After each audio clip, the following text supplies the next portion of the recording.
Halo semuanya, bersama Bu Guru, hari ini Ibu akan menjelaskan tentang pubertas pada perempuan. Jadi saat akan menginjak dewasa, perempuan akan mengalami yang namanya pubertas.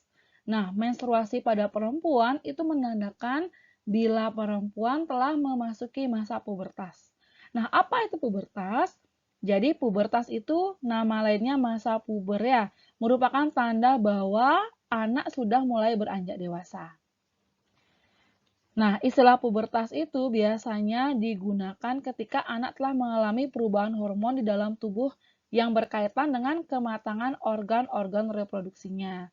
Nah, ketika anak mengalami pubertas, itu akan berlangsung dengan cepat ya, di mana anak akan mengalami perubahan fisik, psikis, dan pematangan fungsi seksual. Nah, hari ini Ibu akan menjelaskan tentang pubertas pada perempuan, yaitu salah satunya tentang menarki atau menstruasi.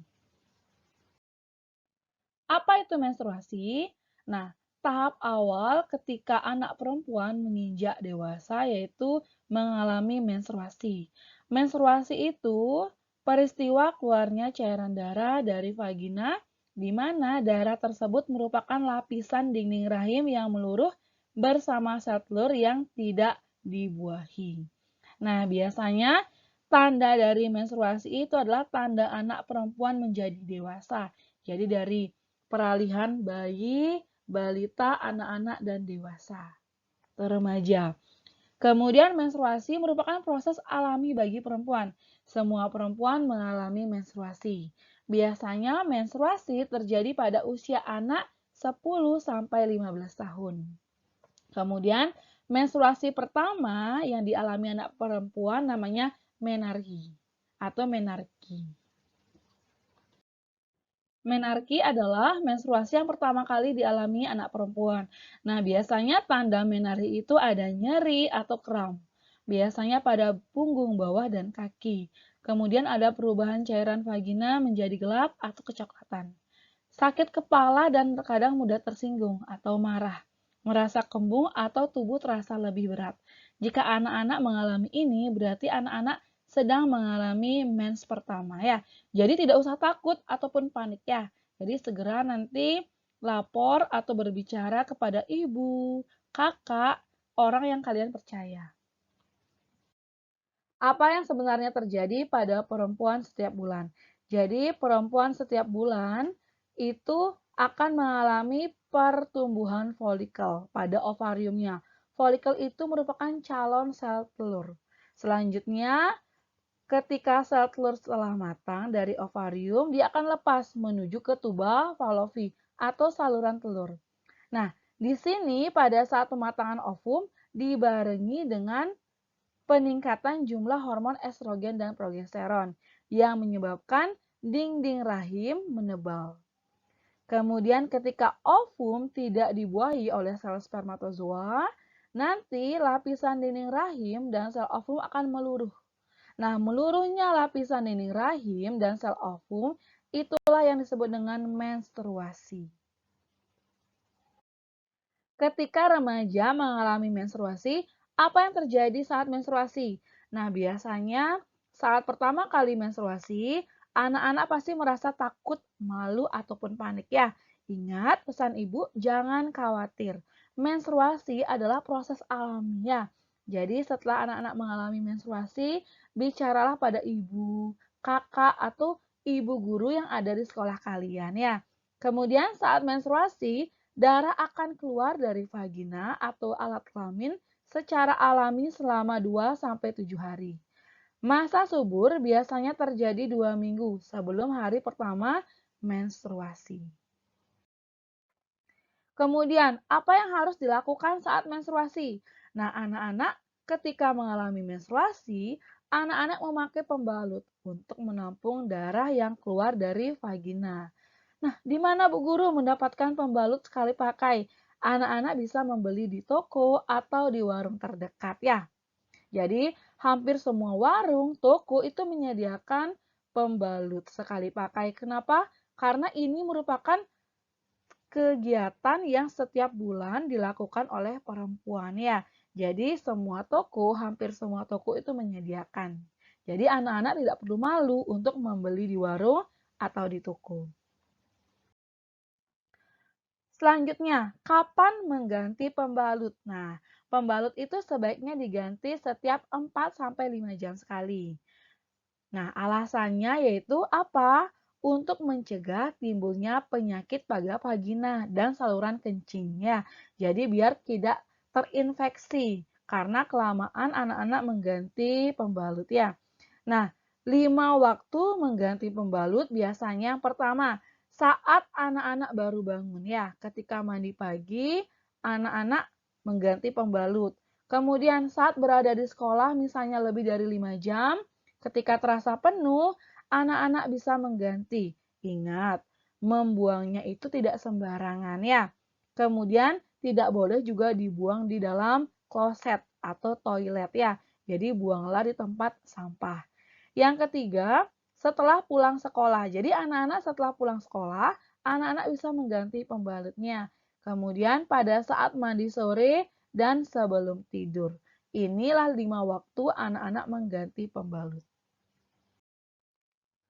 Apa yang harus kamu lakukan jika merasa lelah dan lemah saat menstruasi? Jadi anak-anak ketika mengalami menstruasi itu istirahat yang cukup ya, dengan tidur siang, kemudian memakan dan minum yang bergizi seperti sayur, buah, dan daging ya, agar kamu tetap sehat. Nah, biasanya pada saat menstruasi itu darah akan keluar banyak ya. Nah, biasanya anak-anak akan kekurangan energi. Jadi saat seperti inilah anak-anak banyak mengkonsumsi vitamin dari buah dan sayur. Kemudian jika perlu, anak-anak misalnya bisa minum tablet penambah darah ya, untuk mengganti zat besi yang hilang selama menstruasi.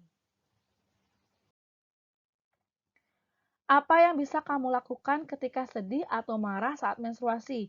Jadi, pada saat menstruasi itu nggak hanya keluar darah gitu aja ya, tapi emosional karena pengaruh hormon itu terjadi. Jadi ketika anak-anak sedih atau marah, itu faktor bawaan hormon ya.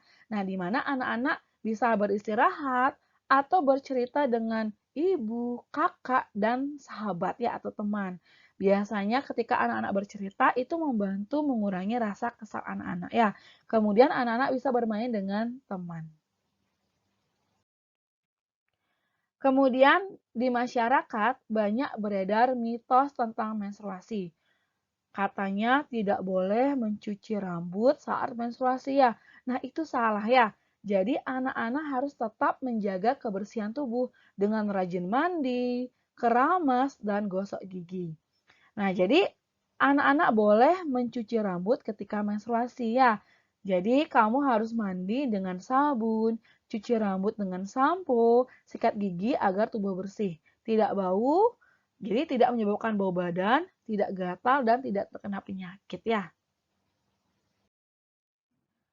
Cara mengatasi sakit saat menstruasi. Jadi biasanya karena ada peluruhan dinding rahim, anak-anak biasanya merasa sakit ya di bagian bawah perut. Nah, biasanya anak-anak cara mengatasinya dengan meminum air hangat ya, atau kompres bagian perut bagian bawah dengan air hangat, kemudian melakukan peregangan atau olahraga ringan.